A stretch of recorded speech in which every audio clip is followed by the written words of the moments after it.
ఒక వాడు ఏదో అక్షరమా లేదా సరళ పదమా ఇంతాక్షరమా ద్విత్వాక్షరమా సంయుక్తన సంశ్లేషణ తెలుగులో సంశ్లేష సంయుక్తరాలు ఐడెంటిఫై ఇట్లా తీసుకొని దేనికి సంబంధించిన దాంట్లో లేదు. ఇది కూడా మల్టీ పర్పస్ అన్ని క్లాసెస్ ఉంటాయి. ఒక క్లాస్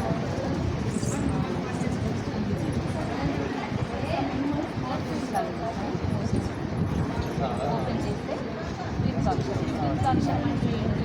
ఇంగ్లీష్లో చూస్తే దేనికి అదే ఉంటుంది ద్విత్వాక్షరం అంటారు. తర్వాత సంయుక్త ఒక అక్షరానికి వేరే దాన్ని సంశ్లేష ఒక అక్షరానికి రెండు వంతులు దాన్ని సంశ్లేష దీనికి సంబంధించిన వాడు కూడా సంబంధించిన ఇదేమో ఈవీఎస్కి సంబంధించిన